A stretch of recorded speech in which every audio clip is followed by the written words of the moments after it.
Welcome to the Longevity Decoded podcast, a thought-provoking journey into science and medicine with discussions on how to optimize your health by learning the cutting-edge tools to apply in your daily life, preventing illness and maximizing your health span. I'm your host, Dr. Guerrero. Hi, I'm Dr. Guerrero, a practicing pulmonary and critical care medical doctor.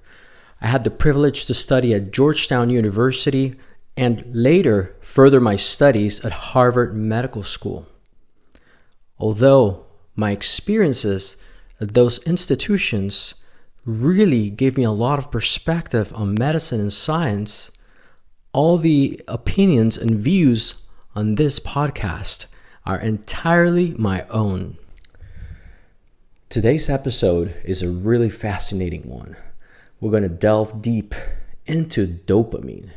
Yes, dopamine, the molecule in your brain and body that really can mold and change your perception or the experience you have in your daily life. We're going to learn how dopamine affects the reward system, how it can affect your drive, your mindset, and your ability to achieve and accomplish the things you want to accomplish in your life. We're going to talk how the dopamine molecule affects other neurotransmitters, and that's why some people consider it more of a neuromodulator than a neurotransmitter. So it's something that can really shape the whole neurophysiology or how the brain works and therefore how you interpret the external world. By the end of this episode, you're going to be able to understand very clearly and simply how dopamine affects your life, how to control your brain in order to use the dopamine to your advantage rather than being something detrimental, which commonly happens simply because most people don't understand how dopamine works, how your actions can influence dopamine, and how to use it to your advantage. All the scientific information that I'm giving here will be paired with a practical application for you to use. So I will tell you what things you can actually do in your daily routine, including things to eat, type of activities you should do, how to time those different activities or meals in order to optimize and maximize your dopamine without causing actual burnout, which is something very common with this issue of dopamine when people overdo it.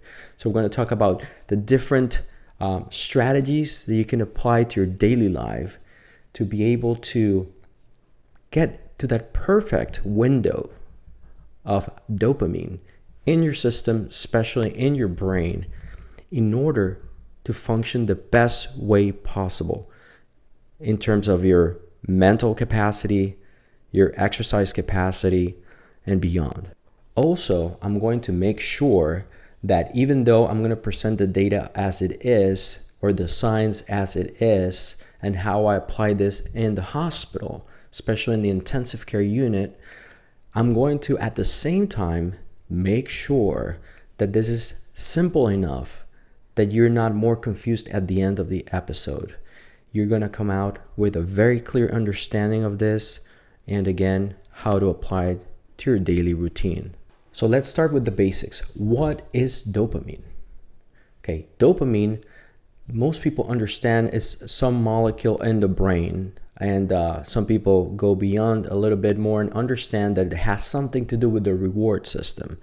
In general, those statements are overall pretty close to accurate, but we can be more precise to get a better understanding.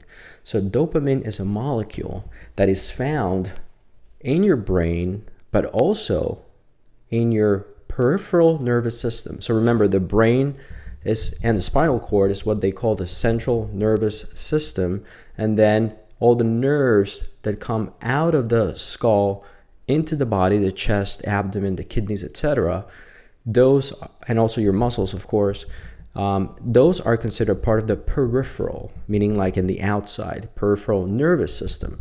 So dopamine is not only in the brain or central nervous system and spine, it will go beyond that to the peripheral nervous system. So what is dopamine? So dopamine is a molecule, and to be more precise, is a neuromodulator, which is slightly different to a neurotransmitter. It does have neurotransmitter functions in terms of being able to be present during synapses or the communication between neurons and go into that postsynaptic cleft and go into the vesicles, etc. But the more important function is not of a neurotransmitter, but a neuromodulator function, which means that it can actually change the milieu or the environment in the brain and how things function, which in turn affects the function of the other neurotransmitters like serotonin, glutamate, etc.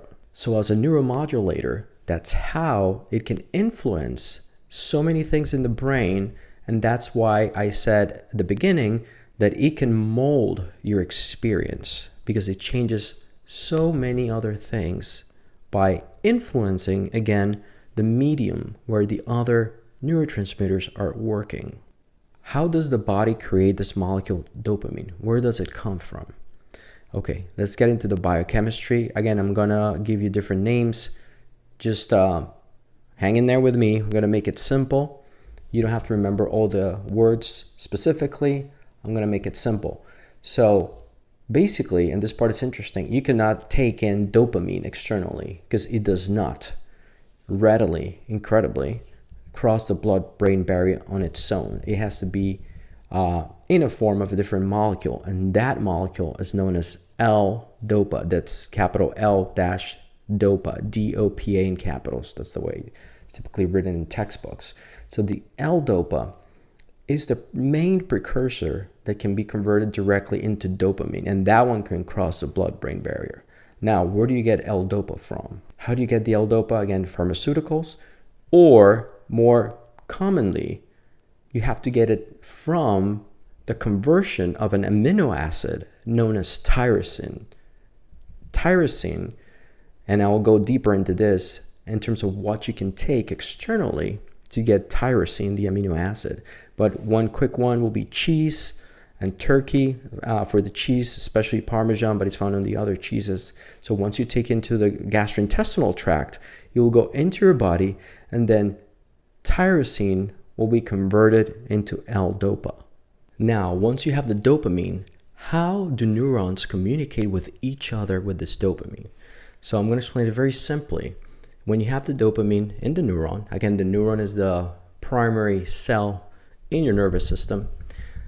At the endings of the neurons, we have this terminal sacs, okay?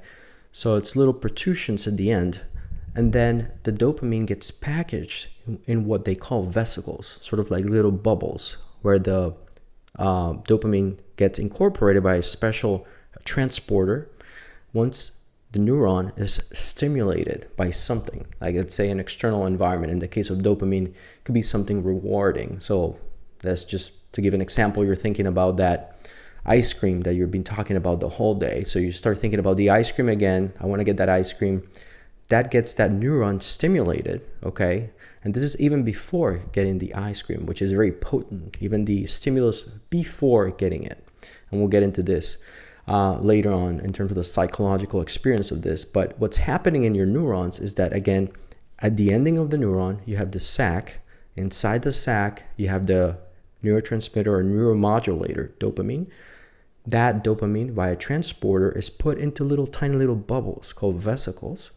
You get the stimulus when you're thinking or looking at the ice cream, and then the vesicle gets moved towards the end of the nerve. It's called a sac again. So the vesicle goes to the end of the nerve sac and then gets deployed into what is known as the synaptic cleft. Synaptic cleft. That's the space between the two nerve endings. So you have one sac from one neuron, another sac from another neuron, and then the vesicle comes here at the edge, gets deployed into this space between the neurons here, That space is known as the synaptic cleft. Then it gets transported into this other membrane and gets incorporated through another transporter and taken in by the next neuron, telling it what to do. And that's going to modulate many things. For those not only listening but watching on YouTube, you'll be able to see a depiction or diagram of this so you can better understand. But basically you have the two nerve endings known as sacs. The dopamine, again, is inside of a little bubble vesicle on the first neuron, gets deployed into the cleft, synaptic cleft or space between the two neurons, then gets taken out by the post, that means after postsynaptic membrane, then gets incorporated, and then there's a neurotransporter helps to deploy it internally, and then causes a cascade of reactions. And it's something very important here. There's going to be some of that dopamine that is not fully used because it's not necessary, it's not required, it was not utilized essentially. So a lot of it is going to be taken back into the presynaptic vesicle or the presynaptic sac or membrane. So it's going to be reused.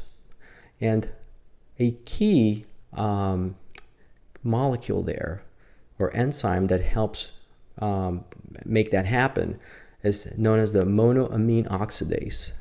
And that's a very key thing because that monoamine oxidase correlates and is the primary theory of why people have major depression. So some people have problems with the MAO, monoamine oxidase. So I'm going to talk more about that, but that ability to reuptake or reuse the dopamine is key, and some people have a deficit there. And that's why we have some antidepressant medications that can actually tinker with this monoamine oxidase, increasing the levels of dopamine and treating depression. I want to emphasize again how important this is. So understanding how dopamine works is crucial because I'll give you the practical applications in terms of what you're going to be able to do to manipulate this, in terms of controlling lack of motivation, controlling procrastination, lack of drive. Those things are a dopamine problem. And as I'm going to explain in this episode, you're going to be able to understand how it functions so you can alter it to your advantage. Just leverage this knowledge. So like I mentioned before, dopamine affects both the central nervous system and the peripheral nervous system. So it's not only inside of your skull, it also affects other organs. The organs that it affects outside are, for example, the gut, where it's very crucial in terms of sending nervous messages based on what you eat, what's in your intestine, what things are happening in your intestine based on different bacteria you have in there.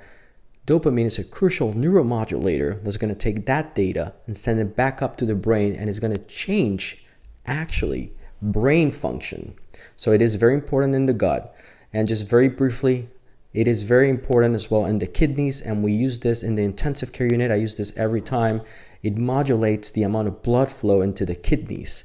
So you can have somebody, and often I have this type of patient that's not producing enough urine, and by giving them dopamine at a specific dose, theoretically, mostly at a basic science level, it can increase the blood flow to the kidneys, increasing its function and ability to produce urine.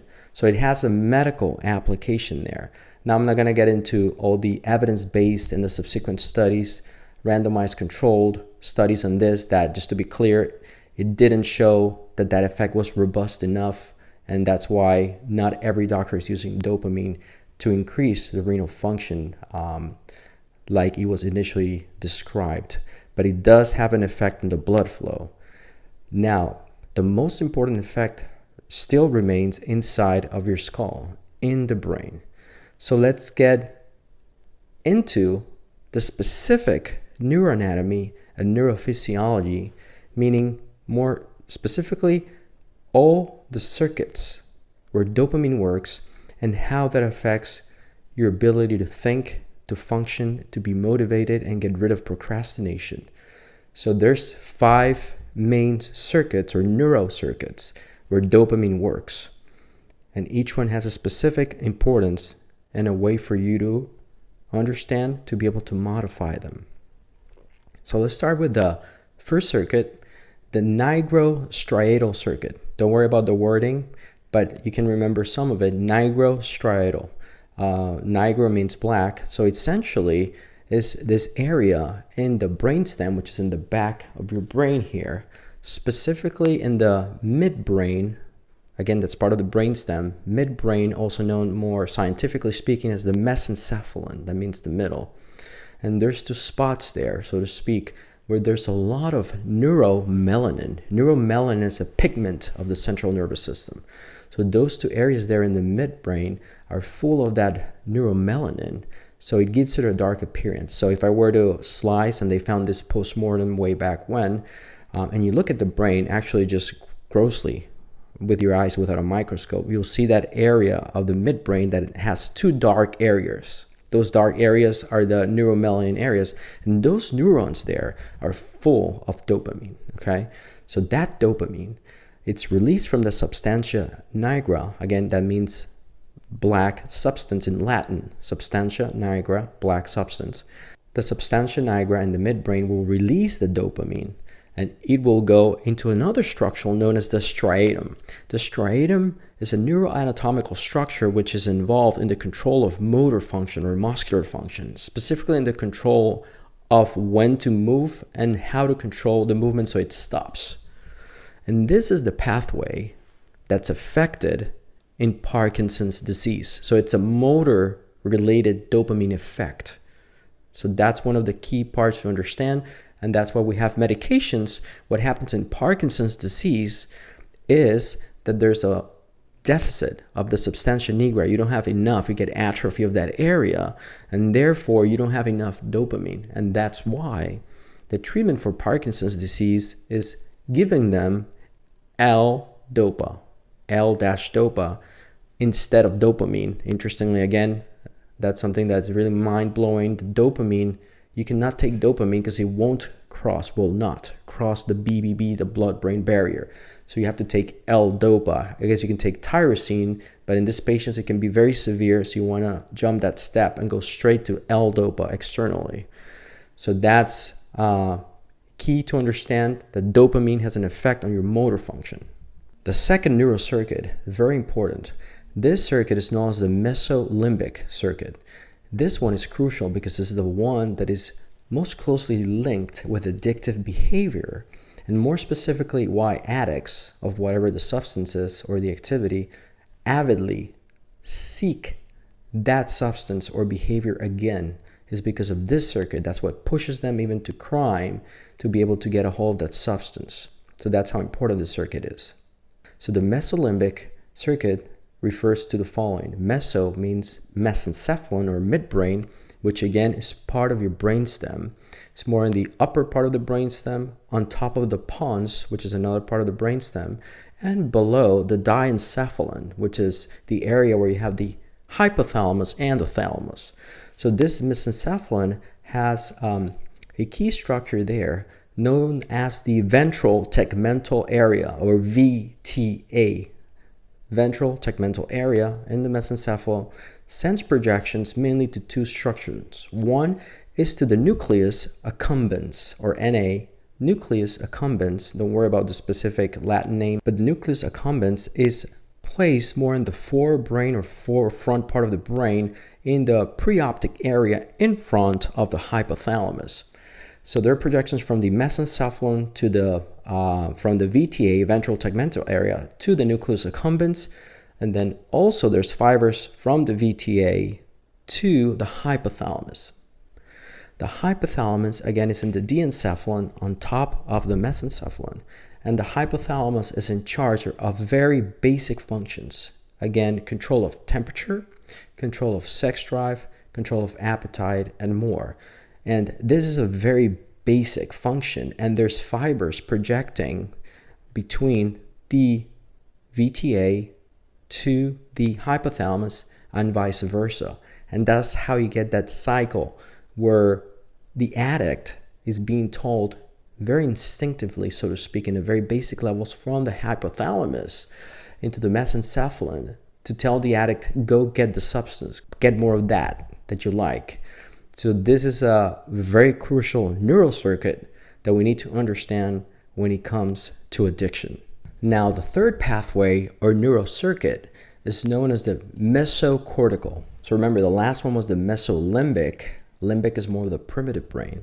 And then the cortical is more of the motor brain, specifically the outer lining of your brain.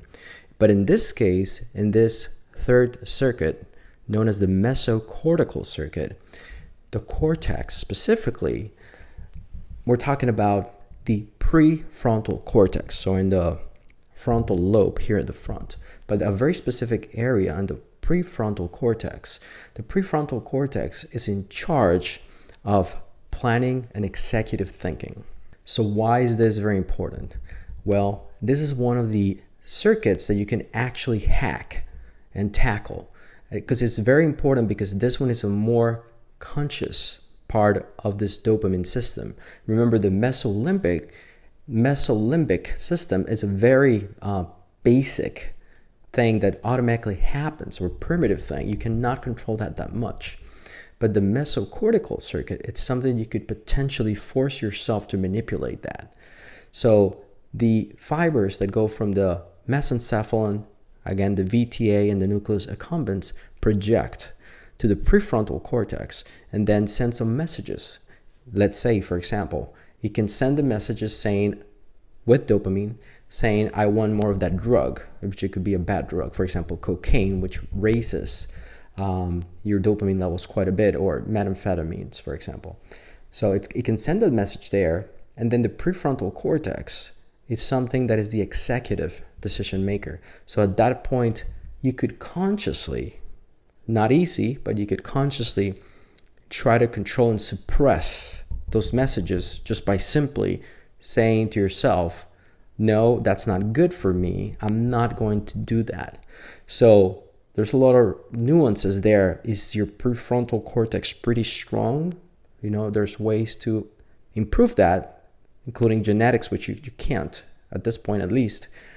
But there's other things that can affect the density of the prefrontal cortex. For example, meditation, like I mentioned in my meditation video, you can watch that here as well or listen to it. But those neurons in the prefrontal cortex, if they're strong enough, in those type of populations or people, they are able to manipulate or control or downregulate, more scientifically speaking, the ventral tegmental area and the nucleus accumbens in the mesencephalon and say, no, I'm not going to get that drug. That's not good for me. So that's a very crucial one. It plays a role in procrastination, drive, planning, expectations. So this is a very important one to remember, the Meso-Cortical neurocircuit. Now, the fourth and the fifth pathways have very important biological functions, but have less to do with your mindset control and drive. But we're going to address them so you're aware of them very briefly. So the fourth pathway is the Tubuloinfundibular pathway. So in that pathway, the main focus and function of the dopamine is that dopamine is being released in this pathway that goes from the hypothalamus, again the diencephalon, with projections onto the pituitary gland, which is more towards the front of your head there.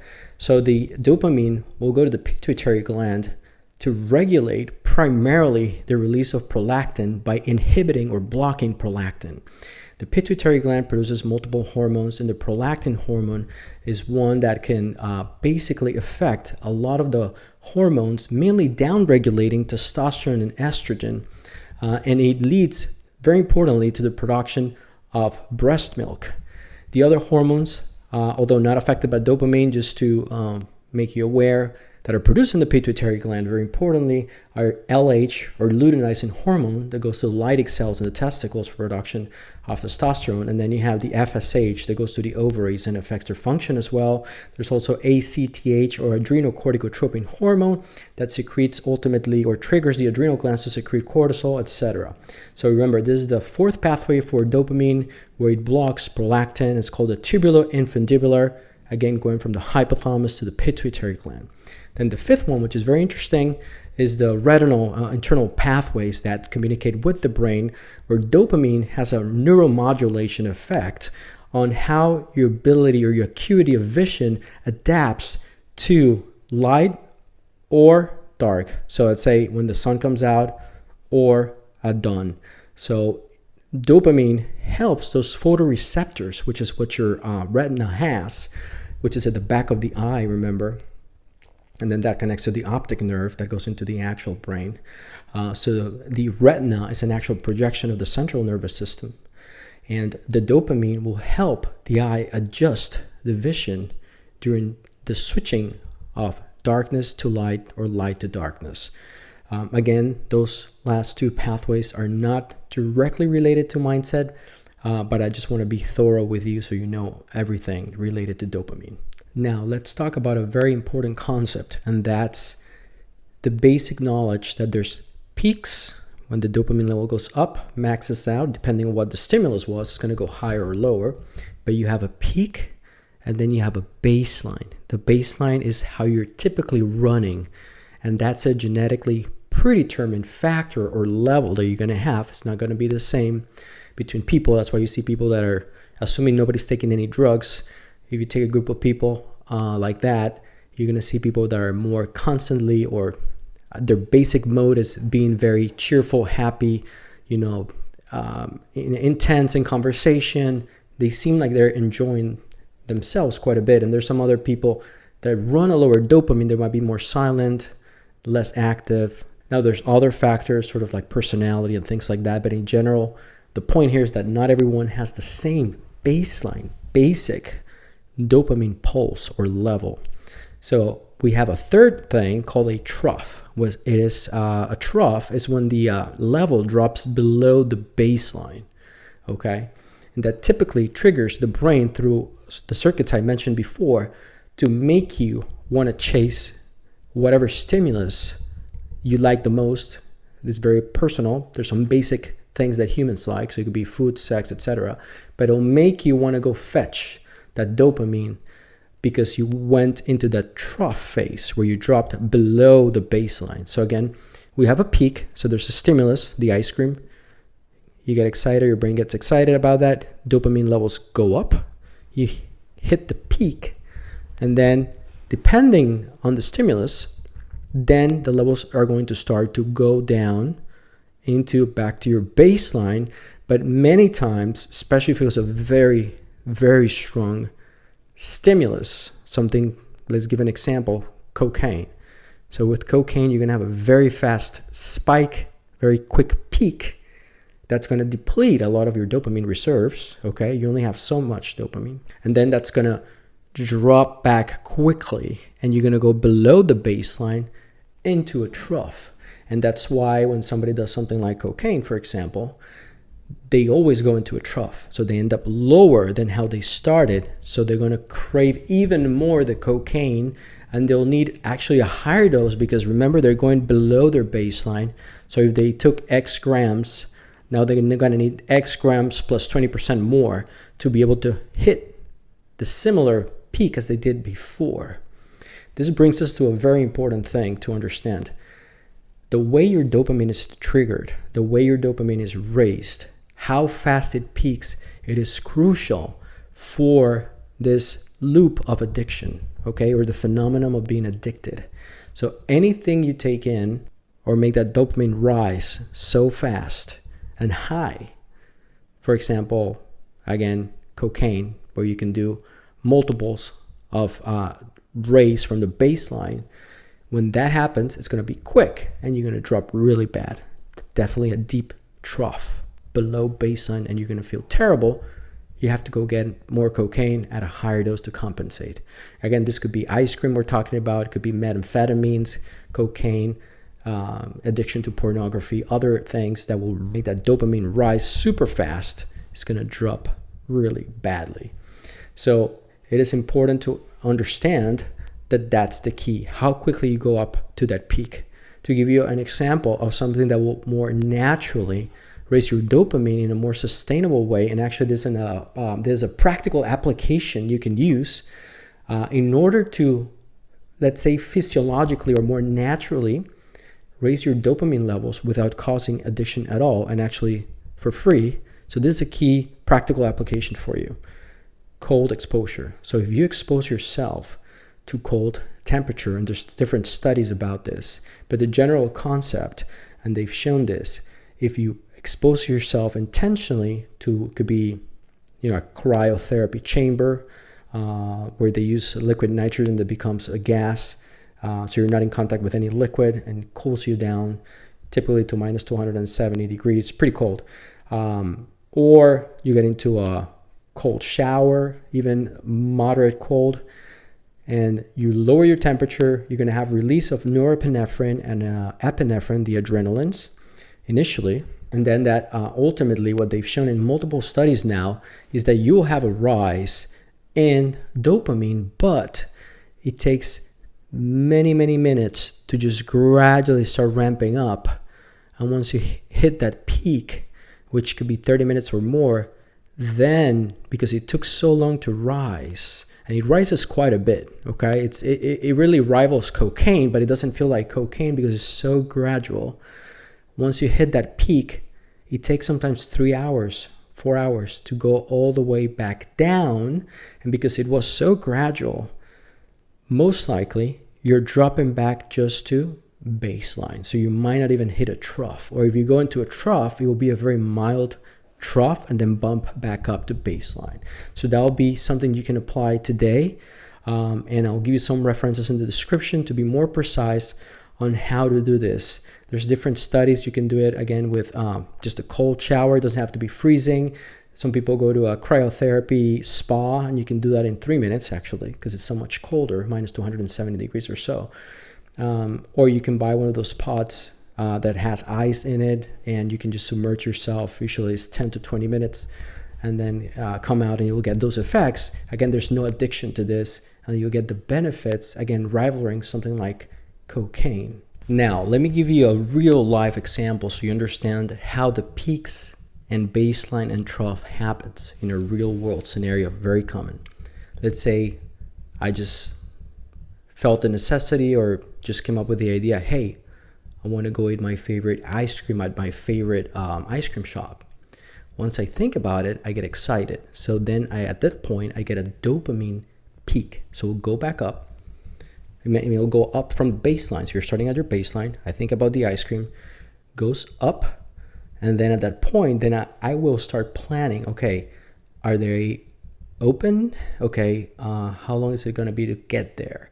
And at that point, the dopamine will start dropping down. And usually it goes below baseline to a little trough. So that's a key component in motivation. So at that point, you really want to go get that ice cream, because now you drop the level from the peak when you came up with the idea, and just imagine the ice cream. You drop down to trough, so now you're desperate. I'm exaggerating a little bit, but this is what's happening in your brain. So now you really want to go get that ice cream. So then you start pursuing, the ice cream. So driving or walking to the ice cream shop. That's the part that connects with more of the motor function that dopamine has. It makes you move. So that's a key part to understand. As it relates, for example, to the NigroStriatal pathway, which is the motor function of dopamine. So it makes you go for it, move. I go to the ice cream shop, and then I find out that they're open. So I'm starting to get excited. So I start getting a little bump up, maybe get myself out of the trough zone to a baseline. I go in there, I ask for my favorite ice cream, and then my dopamine level starts spiking again. And if I get the exact ice cream that I wanted, it's going to be great. And if everything was as I expected, the flavor, the amount of ice cream, etc., then I get the peak. Once I'm done with eating, I will drop down the dopamine levels back to a normal baseline, or how I started. So that's a scenario where everything goes perfectly well. Now let's say in a different scenario where things don't go the way you planned. So you imagine the ice cream, you're planning it, you get a high peak of dopamine during the excitement about the idea of eating your favorite ice cream at your favorite shop. Then you start planning, you have a trough or a drop of the level below baseline. At that point you get a little bit desperate. Like I said before, you really get that need to pursue the ice cream, and then you start getting worried, are they open? Am I going to be able to get there? Do they have my favorite flavor? You go over there, and let's say in this scenario, They are open, they have ice cream, but they don't have your favorite flavor. But they gave you an ice cream and it's okay. It's not terrific, but you had the ice cream. You will have a bump up of dopamine because it's ice cream, and you're going to get that peak, but it's not going to be as high as when you even imagine having the ice cream because it didn't fulfill what you were expecting. So there's a delta there, a difference where it doesn't meet the expectation. And then you will drop back down, potentially even into a slight trough level. So you're not going to go fully on baseline because you didn't get the ice cream that you really, really wanted. You got something close to it.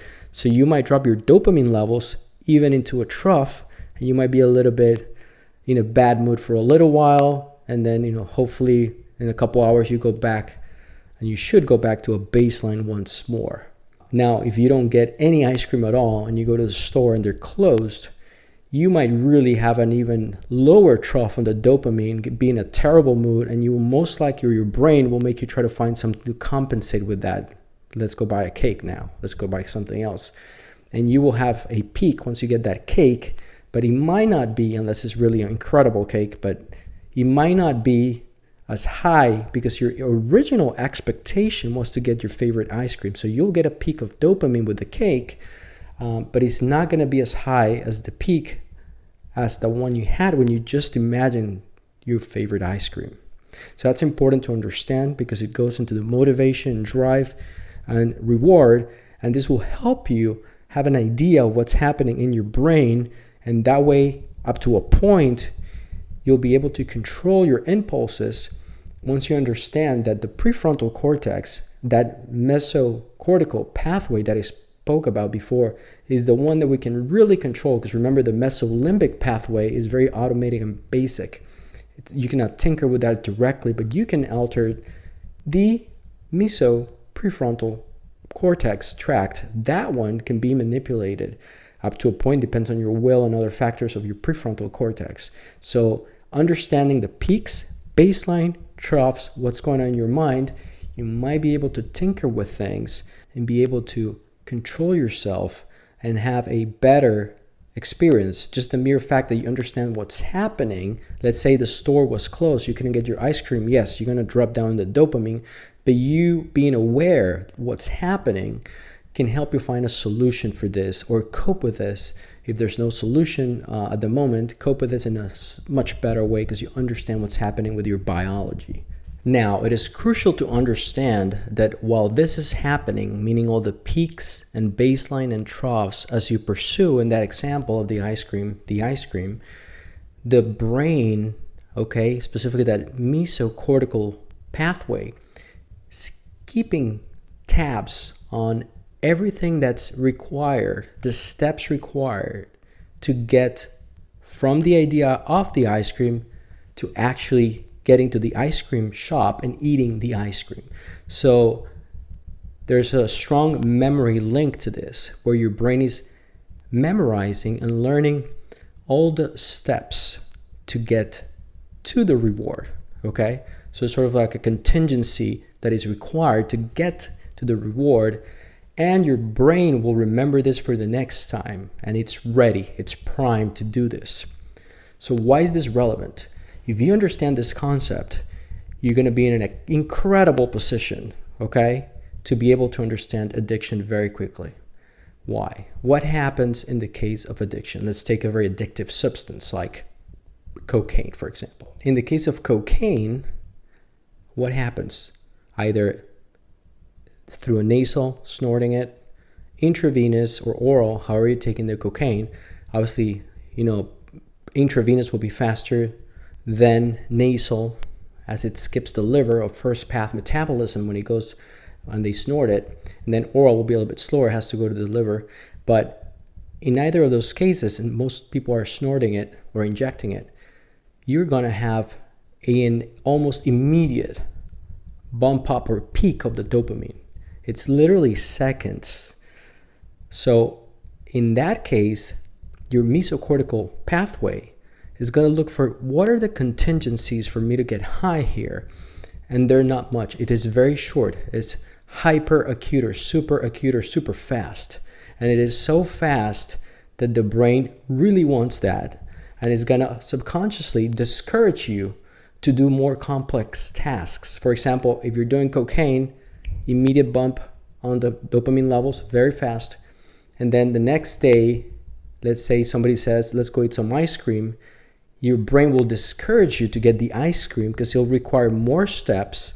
It's not going to get a bump so fast. So even when you get, let's say somebody's getting the ice cream into their mouth and somebody's snorting the cocaine at the same time, the person doing the cocaine will get an immediate peak, seconds, dopamine of the dopamine. The person eating the ice cream is going to be a much gradual peak up. So it's going to be slower. And if you have somebody that has tried cocaine, especially more than once, your brain will tell you, do not waste your time trying to get the ice cream because that's not going to be as exciting and it's not going to be as quick. And it's not going to raise the peak as high as the cocaine, okay? So the problem with this addiction is it has a cascade of problems. For instance, if you need to do something constructive, you need to study, you need to, do some homework at school, invent something, start a business, etc. That takes a lot of contingencies to get to the end goal. It could be years.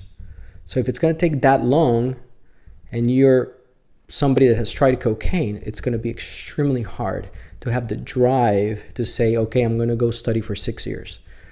That's probably going to hinder your ability and drive. So that's very important to understand. And this knowledge is going to put you in a very good spot because you're going to be able to understand the importance in the case of, for example, a substance like cocaine or methamphetamines or other drugs to say, no, I don't even want to try that. I recommend you don't even try it. And some people are more predisposed to addiction. It's even worse. One trial and they're done, okay?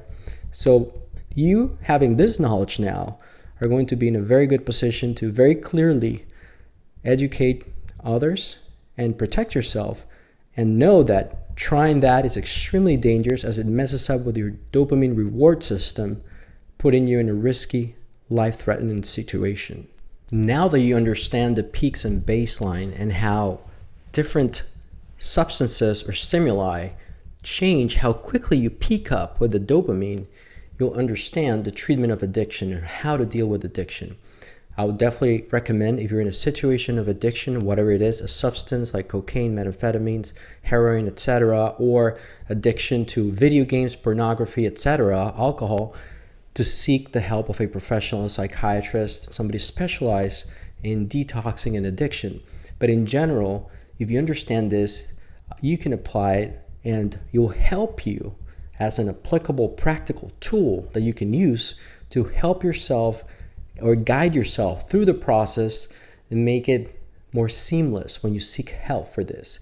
So one key concept is that the first thing will be a reset of the brain. So if you're addicted to something extremely strong like cocaine or methamphetamines, you want to just cut that thing off because you need the brain to reset and just stop, that cycle of an immediate reward.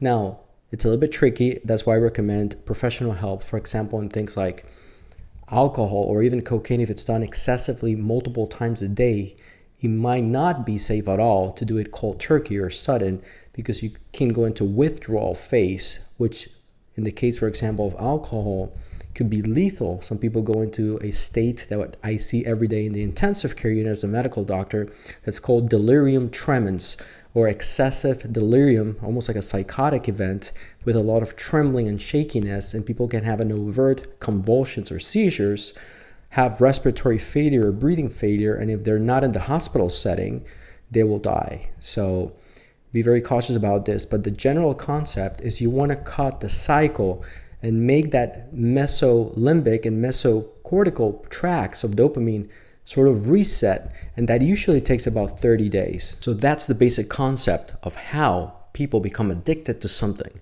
So it is key to prevent yourself from getting to that situation or being vulnerable to becoming addicted to something.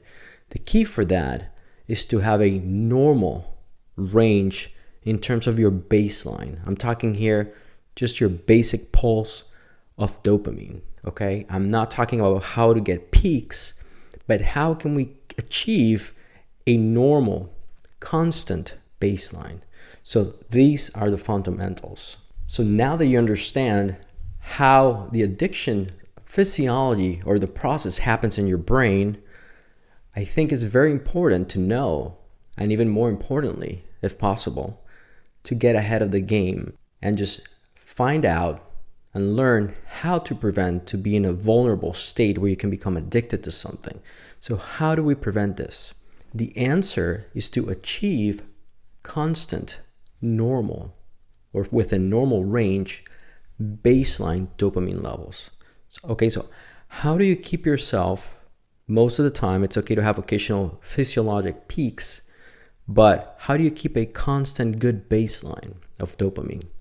So there are ways to do this. So these are the fundamentals. Some of the fundamentals are going to seem like very trivial to you, but a lot of people are skipping on this. It is very easy to skip on those, but they're crucial, and they usually run on a 24-hour cycle. So every day you have to do it again. Otherwise, it's not going to work that well. If you occasionally skip a day, that might be acceptable to the body, but it cannot be a consistent skip. So every 24 hours, you want to be able to achieve the following things. And some of them, again, you're going to do them anyway, but you just need to optimize them. The first one that we all do, but we need to optimize, and that will keep your dopamine levels at a decent baseline, is sleep. So adequate sleep. So for those things, there's some variability, but most humans need about 7 to 9 hours of sleep every night to be completely refreshed and replenish the dopamine levels. There's a fewer number of people that just need 6 hours, and even less, or a lesser number of people that need less than 6 hours. Below 6 hours, it really starts getting difficult for the brain to keep a normal dopamine level. So we want consistency here. The other thing, from a medical standpoint that we see all the time, when you have a patient with sleep disorder, for example, sleep apnea, that's the typical case, somebody snoring, for example, they could sleep 9 hours, but they're not really getting quality sleep because they have an apnea. That means stop breathing. They stop breathing intermittently at night, and that basically wakes them up, if not fully, partially, and breaks the normal sleep architecture. There's other things like restless leg syndrome, sleepwalking, parasomnias, and other things. So one practical application here for you to use in your daily life is to try to sleep, try to find the sweet spot, meaning do you need 7 hours to feel great, energized, very clear-minded, or do you need 8 hours, 9 hours? Try to find out the sweet spot. If you seem not to find the right spot, you're always tired, you wake up without energy, you really don't have a clear vision of your goals or the mission for the day, etc., it might be that you have some sort of type of sleep disorder, or it could be some psychological disorder that then is affecting your sleep. So you need to go see your doctor and just try to nail it down and find out what's the problem. Because if you don't fix your sleep, you will not have adequate dopamine levels. So that's a big one. And it's a relatively easy fix unless you have a very complex sleep disorder. But for most people, we need to just tackle that quickly because it's easy to fix. So that's number one. Number two, there's a limiting amino acid that you need to take in to have enough dopamine. So if you never take this amino acid, it'll be harder for you to have a decent baseline of dopamine pulsation. So the amino acid, which I talked at the beginning in the biochemistry section, is tyrosine. So how do you get tyrosine? So tyrosine is found in multiple foods, but it's found in higher concentrations, especially in cheese, especially Parmesan cheese, but most cheeses have a lot of tyrosine. Fish has a lot of tyrosine. Turkey, soy products like tofu or soybeans, for example. I think those are the main ones. There's other ones. So make sure you consume, you can change it day by day, but take in some of those to make sure you have the actual basic ingredient, tyrosine, the amino acid, to go into L-DOPA, dopamine in the brain. So that's the second thing. Make sure you have tyrosine in your diet so you have enough dopamine. The next thing is exercise. And this one's a tough one. It's really hard for modern humans to really exercise, because in a sense we don't need to go hunting anymore. So it's really hard. So you really have to force yourself on this one. It could be resistance training, cardio training, and there's different recommendations, but some people, authorities on this agree that probably you should do exercise 30 minutes to the point that you're sweating, you feel your increased heart rate, and ideally 5 times per week. But do whatever you can. When you exercise, you have actual release of dopamine. So that's very well documented. The other thing that you can do, and now this is more of an call it esoteric, less commonly done, although more and more people are doing this, would be meditation. Now, we have to be very clear about this. I do have a meditation course on Instagram there and on TikTok. That course is focused mainly on mindfulness meditation and Dzogchen meditation. The main meditation you hear about and the people do is called mindfulness or Vipassana. That meditation, it is very important. It's life-changing, increases the amount of neurons in the prefrontal cortex. There's a lot of benefits. But that classical, typical meditation focuses on the now. It tries to create an agent of focus, and it creates a lot of relaxation as it suppresses the activity of some default mode network circuits that cause a lot of anxiety and stress. So it's really good, but there's no evidence that I could find in any study that mindfulness meditation or Vipassana or Dzogchen increase dopamine levels. But there's a specific type of meditation called Yoga Nidra. Yoga, like yoga, Nidra, N-I-D-R-A. Yoga Nidra has been shown on studies to increase up to 65% on the production of dopamine, okay? And I'll quote the study in the show caption so you can see it there. But this specific type of meditation is different. It's an image-guided and body scan type of meditation. So I'll tell you very briefly how to do it. We're not going to do a full session here. I might do a separate video for that, or put something on Instagram about this, or do a session on Instagram. But the basic difference is that, remember, let's go back to the basic one, Vipassana or mindfulness, your typical meditation. You don't want to fall asleep with this meditation. You want to be sitting up, have a straight back, and then typically focus on something like your breath, the tip of the nose, the movement of the chest. Focus on the now, or you can focus on an object. So that's the typical meditation, and you want to be awake. That's how you get the best results. This Yoga Nidra is very different. You do it laying down, because you want to achieve sort of a state where you're in between awake and being asleep. So that's the difference. You want to lay down so you get a little bit sleepy, but you don't want to fall asleep. And you start scanning. That's when I say body scan. You start scanning your body from top to bottom. Just be aware of the sensations. Anything you feel in your hair, your face, you go down, chest, etc. And then you're aware of those things. And then on top of that, we use image guidance. And in other terms, it means that you can use whatever scenario you like, but you imagine a place that you personally consider as being extremely peaceful. For somebody could be, for example, being out hiking. So you can imagine you're out in the woods and you're hiking, but you're sitting there relaxing, watching the scenery, or you maybe want to be at the beach, beautiful scenario as well. So you can imagine yourself being present there and repeat to yourself, I feel relaxed, I feel happy. So that type of meditation, again, Yoga Nidra, has been shown to increase dramatically dopamine levels, about 65%. So that's something that you can incorporate. I would say, yes, it's more esoteric. And you can, find videos about this. I'll put one on Instagram, and you can do it. You can also find on YouTube. There's multiple videos on that. That can raise your dopamine levels in a benign way. It wouldn't be an abrupt, quick dopamine elevation. It's just very slow and gradual, so it's not addicting. It's not a problem. Those are the keys to keep a normal dopamine level. And if you start with that fundamental, you have a much lower chance in general of becoming addicted to anything, because you have a very healthy level and you have a constant positive mood, and this will affect your mindset and drive. If you're able to have that, I think that's a very key thing. If you use these things, you're going to be able to achieve whatever you have to achieve with relative ease compared to somebody that is completely depleted. They have no drive, no imagination, no desire to succeed, and they feel it's virtually impossible. Sometimes they cannot even start having the idea of what the goal is. So why don't you start applying this? I think it's a key practical application that you can use, and you should apply it to your life and let me know how it goes. One thing I want to clarify is that we have all those factors that you can actually modify: the sleep, the exercise, the food that you take that has tyrosine, etc., and it will change your baseline dopamine. But there's something I want to make very clear. There's a genetic component to the person's ability to pulse or produce dopamine.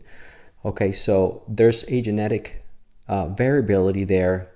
It could be in any part of the pathway of the production of dopamine, and some people might do everything I'm telling them to do right now with the sleep, exercise. They will notice an improvement for sure, but they might still be, let's say, for example, depressed, or they might have other psychological issues.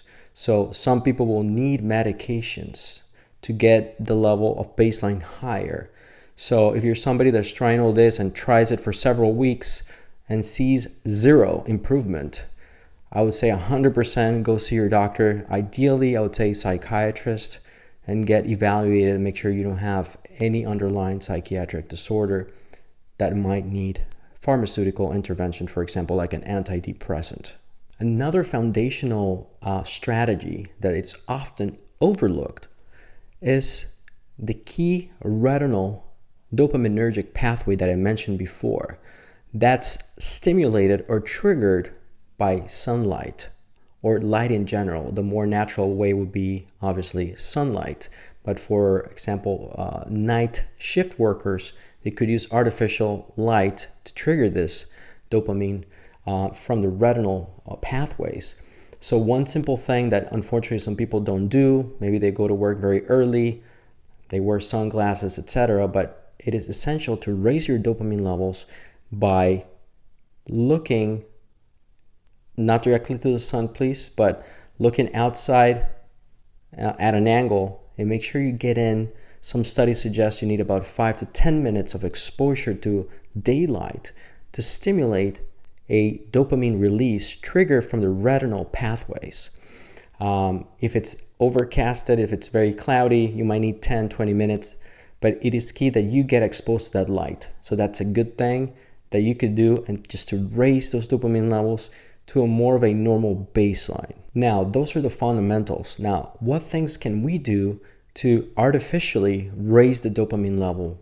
Okay, so that could be something that you can do, and if it's done in a healthy way, for instance, with a method that raises the dopamine gradually and long-lastingly, that will be something that will not cause addiction and will be beneficial to you. So that will get you off the baseline. You go up on a peak, but again, a very gradual peak, and you can use that to your advantage to be more efficient, have more drive and ability to achieve whatever you're doing, a job, a business, etc., in a more efficient way and with ease. So the goal here is to artificially raise the dopamine. So one that is great that I mentioned before, completely free essentially, unless you buy a very sophisticated cryotherapy chamber or a very expensive type of ice bath. But you can literally just get into a shower, a cold shower, ideally in the morning, but it'll be a cold shower or a cold tub.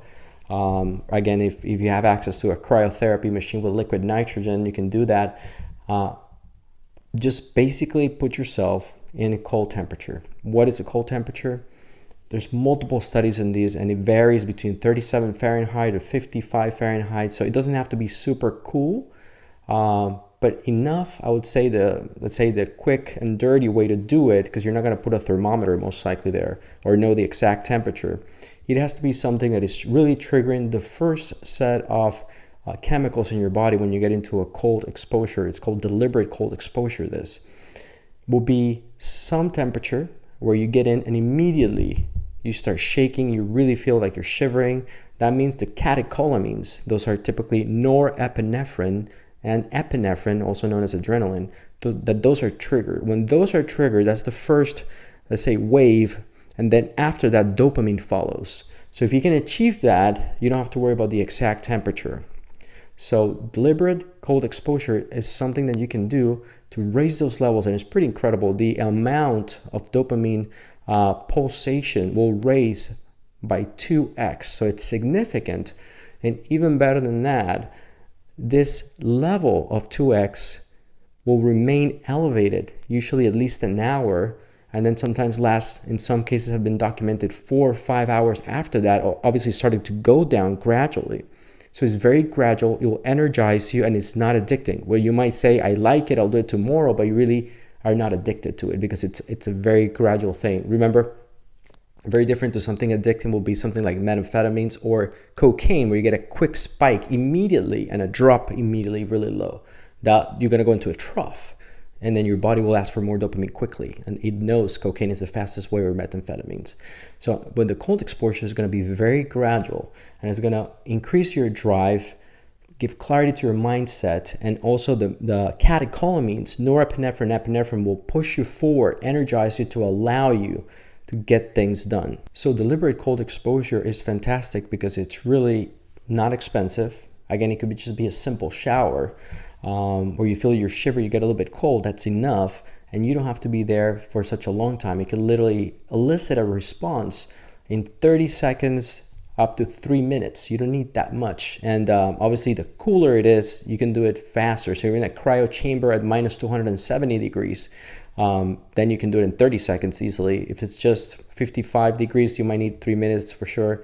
But that's a pretty short amount of time, and it's very doable in a regular, let's call it a work day. You can just pull that off easily. Now, you might be in a situation where you are doing very intense work, multitasking, extremely stressed out, potentially sleep deprived, unable to do anything about it. I know about it as a medical doctor. That happens especially during training.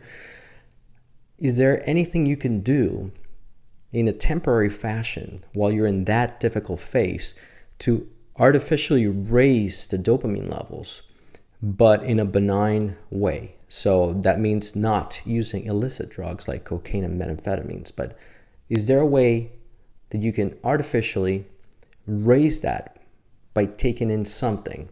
So we know the cold exposure, for example, but how about taking something that would increase the dopamine levels? So one thing that you can do is you can buy a supplement of L-tyrosine. Remember, tyrosine is a rate-limiting amino acid to produce dopamine. So you can actually purchase as a supplement the L-tyrosine. The usual dose is 250 to 500 milligrams per dose, and that will raise your levels for several hours.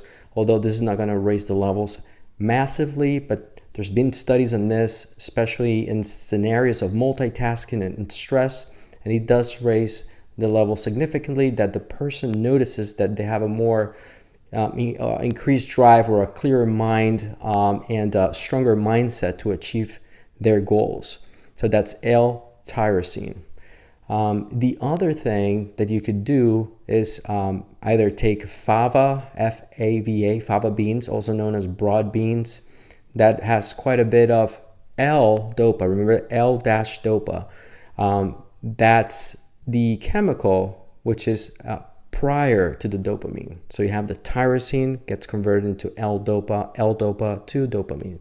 Well, of course, you can get a pharmaceutical form of L-dopa that is used for Parkinson's, but that's a completely different story, okay? Don't use that unless you have Parkinson's. And then the other one is to use the mucunapurines. The mucunapurines is a chemical found on the velvet bean. So basically on the peel of that bean, you have a lot of that. It has a lot of L-dopa. So the molecule, the mucunapurine, it's about 99% similar biochemically to L-dopa. So that's very effective, and that can raise, as well as the fava beans, has a lot of similarities, can raise the levels quite a bit. So those two, for example, could be used in a very specific, targeted way. For example, you have a long shift. You're not going to sleep, or you didn't sleep the night before. You really need to focus, or you need to achieve, you have to go to an exam, for example. You need to take the test. You didn't sleep well. You can take those and increase the level significantly, and it's going to last for hours. It can be very efficient. Now, other ways to increase it, and this will be in utilizing drugs, but legal drugs, prescription drugs.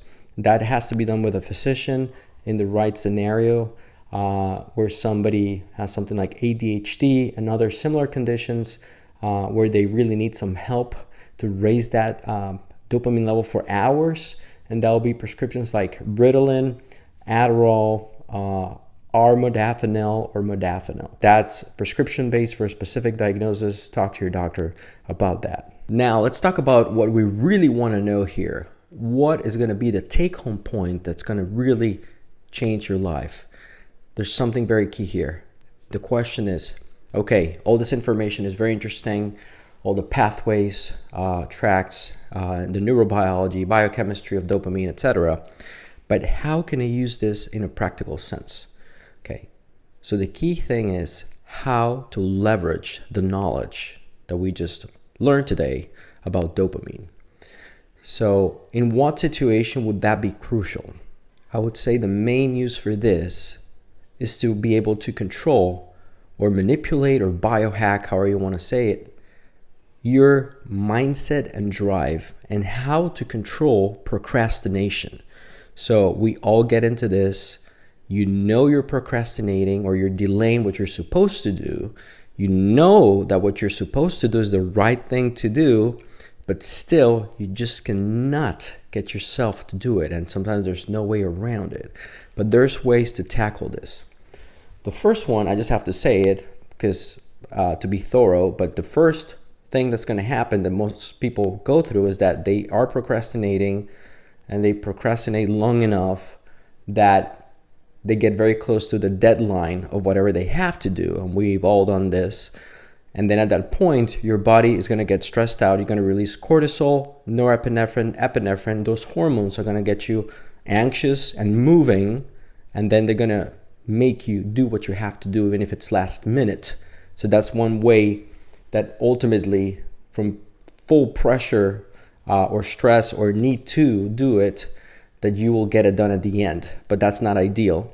Obviously, there's going to be a big number of scenarios where you just don't get it done and you don't hit the target. Now, let me emphasize this point. The activity that's going to get you out of procrastination and increase the drive has to be painful enough that you really don't want to do it, but that you are more likely to do than the actual task that you have to do. For example, it cannot be something like washing the dishes while listening to music. Yes, a lot of people don't like to wash the dishes with or without music, but it's just not going to be that hard to put the music, sing, and then do the dishes. That's just going to prolong the actual task that you need to do. And it's going to make you feel like you're doing something, but that's not causing enough pain or discomfort. That's why I gave you the example of something that will be uncomfortable.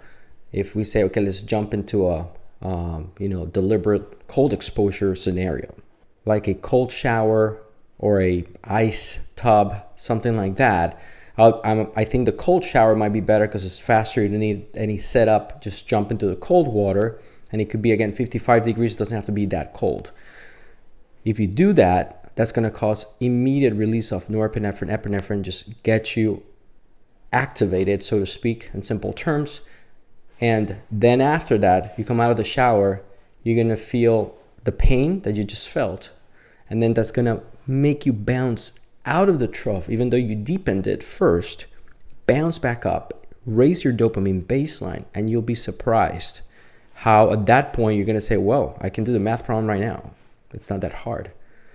So that's the key takeaway that I want you to learn and utilize and implement as a practical tool to get you out of a sticky situation or procrastination situation. So that's how we use pain to manipulate the dopamine curves and get you out of the procrastination phase into doing things very quickly. I think this is going to be an extreme advantage you're going to get from this knowledge. Give it a try, and I can guarantee it will work. Now, there's another strategy. It's more of a preventative strategy. I want you to be aware, okay? And that means preventing, let's call it a double or triple stacking of dopamine stimulus around the task that you're trying to accomplish. What does that mean? And what I'm talking about is that if you're going to do something, for example, something that for a lot of people is hard is to force yourself to go to exercise. And you might want to use different things to make you go exercise. For example, you can listen to music. Some people take a lot of energy drinks before going. There may be watching, believe it or not, let's say you're on a bicycle, stationary bike, you might put a movie at the same time. So you need the movie, you need the energy drink, you need also music on the background to be able to get the exercise done. So I'm not saying that could be actually a good strategy to get the exercise done. You can say, well, when I, take my energy drinks and then get the music going and the movie going, I really can exercise, so I need it. That's true from that standpoint, but the problem in that scenario is that you're double stacking, and then one day your brain, and it could be just after several times, is going to feel that that's not enough. It's sort of like a paradoxical reaction where you're putting so much dopamine stimulation that you deplete yourself, and then the next time you go, it's not going to work. So you need to change it up. Where is the science for this? Well, there's a famous experiment that was performed by the University of Michigan and Stanford back in 1973. So this is a big classic, okay? I'm going to paraphrase the title. It was published in the Journal of Psychology and Personality Disorders, again, 1973, title Undermining a Child's Intrinsic Interest by Placing Extrinsic Rewards. Okay, so let me explain the experiment because it's relevant to this double stacking and the whole psychology of dopamine. So what they did was they had children perform their favorite activity. So they let them pick at random whatever they really like to do. So they had some free time, let's say recess, and then they took kids that really love to draw. So they just wanted to do it. You didn't have to tell them, hey, I need you to draw. No, they wanted to draw. So they identified those kids. They really want to draw.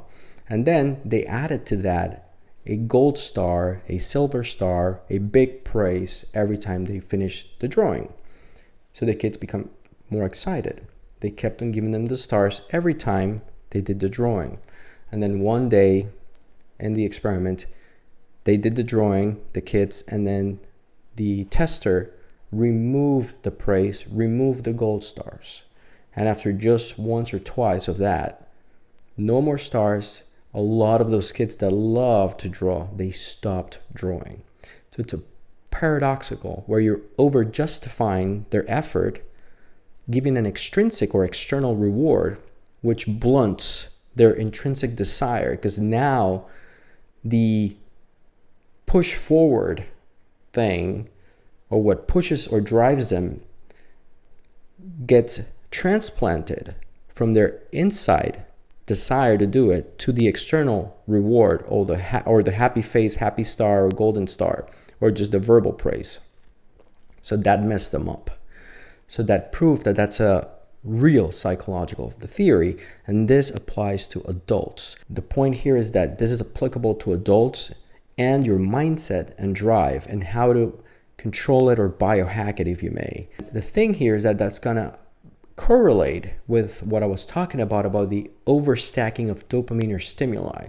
So for example, again, like I said before, taking the example of the gym, you're going to the gym and you stack up more stimulation, psychological, more dopamine. For example, you have to take an energy drink, then you have to take some other supplement like L-tyrosine, for example, give you energy. Then you have to go to the gym and you have to put your favorite song, and then on top of that, you're gonna have on the background some sort of a movie to be able to do the stationary bike. Okay, that's good to do it sometimes, but if you do it all the time or most of the time, you're gonna run into the children's problem, like in that experiment. It's not gonna work anymore, and especially mimicking more of that study. If one day you have a problem with the video, you cannot watch the video, or there's a problem with your phone, you cannot listen to the music anymore, you might completely cancel your exercise that day. Or if you run out of coffee, you don't have any more L-tyrosine supplement, you cannot take those things, then you're going to most likely be like, I'm not exercising today, then I cannot do it, which is not good. So what is the solution? How to do that? You need to trick your brain. So yes, if you're trying to, for example, achieve a special goal, you want to bump up the weight, how much you're lifting, etc., or how much you're doing the bike for a special new personal record, that day might make sense to stack up multiple things. Okay, take your supplements, the coffee or energy drink, put your music, etc., do that. But you don't want to do it all the time. You want to be able to have some days where, let's say you just take the caffeine because you're a chronic caffeine user, and then you go to the gym, no music, get it done. Or maybe caffeine and music one day, the other day no caffeine but yes music, and just mix it up. That way you are going to be able to prevent yourself into falling into that trap, which can actually later lead into procrastination and sort of like a snowball negative effect where you're going to exercise less. I honestly want to congratulate you if you've gone this far. We delve quite deep into this. We've reviewed everything. We're done. But I want to summarize very briefly. So we now have a very comprehensive view of what dopamine does in your body, how it works. We went through the biochemistry, meaning the molecule itself, what needs to be taken in to produce that, what supplements you could take or foods that can increase the amount of dopamine in your brain ultimately. We talked about the neuroanatomy and the tracks, the different pathways, the Meso-Limbic, Meso-Cortical, etc. And understanding those pathways is allowing you now to be able to understand that dopamine has something to do with also movement, drive, mindset, and how you can biohack that, manipulate that to your advantage and not fall into traps. Also, we learned a little bit about the addiction psychology and neurophysiology, also allowing you to prevent yourself to become an addict to anything just by using this, and will help you try to get out of an addictive behavior and can help you have a more seamless interaction with your therapist, which you should seek help to try to get you out of an addictive situation. So you're now understanding this, you're going to have a much easier consultation with a psychiatrist, for example. Now, just to be clear again, I'm not giving a prescription to anyone. This is not establishing a patient-doctor relationship. I'm giving general education and knowledge with the goal of providing in-depth professional knowledge for free for the masses without needing any complicated appointments, and just simplifying that the knowledge is extensive and complex and difficult to interpret. So I'm interpreting all this for you so that you can immediately, same day, use it completely free. Now, the other thing that we finalized with was how to manipulate the dopamine curves to get you off a procrastination phase, get your mindset by manipulating the dopamine levels to a normal level, get the right mindset and drive for you to accomplish your goals. You also learn that the crowning jewel, the key, is to be able to use pain to your advantage to get you out of the trough and quickly normalize your dopamine levels. So, put simply, the key is for you to be able to attach reward to a stressor.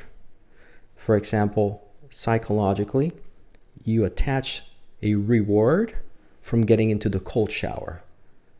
That's going to get you the result you want and get you back on track with your goals. So I think you can leverage this knowledge and leverage the understanding of the trough and how to deepen that trough and get you out of a low dopamine state to a normal dopamine state and get your goals achieved. So I hope this was very helpful to you. Now, I'm aware that the subject was extensive. That was a lot of information, and you might be very interested, and you may want to go back and review some of the specific portions, some specific part that wasn't 100% clear. So for that, go to YouTube where I have it timestamped. So you can go to a specific subsection. It has titles. For example, overcoming procrastination. You'll find it there. Go there, or you can go and find something under biochemistry. You'll find it there in the video, and you can just review that quickly and not waste any time. Just go straight to the point that you're interested in. Also, realize that I not only gave you general information, but I gave you specific practical applications, things that you can do immediately. So I'm going to parse those in the timestamps on YouTube there as well. So you can just find where it says practical application. Those you can review again so you can get a quick summary of the things that you can actually use and apply right away in your life. Make sure also to check our website, which is www.jorgeguerrero.com, where you can find more information and you can actually get my blueprint. So if you go into the website, there's going to be a link there. You click it, you put your email, and then you'll be getting automatically a bi-weekly blueprint where you're going to get all the details of my own blueprint, what I use to enhance my longevity and therefore quality of life and overall health and well-being. So you'll get instructions on what to do, and also I explain how I view and understand longevity and my plan to improve my health span and lifespan.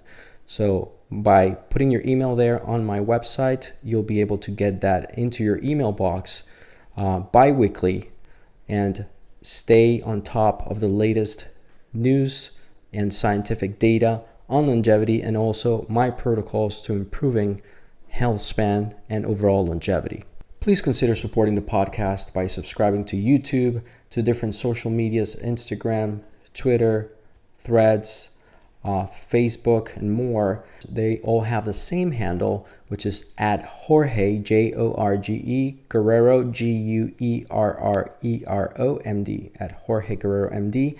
Also, consider giving us a 5-star review on Apple Podcasts, as well as on Spotify and any other RSS feed where the podcast is presented as well.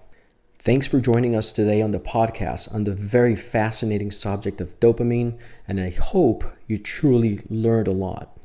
If you're finding this podcast of value to you, if you're learning something, if you think it's helpful, or at least you're acquiring new knowledge and you like that and you want to see more of this, please consider supporting the podcast. This comes at zero cost to you.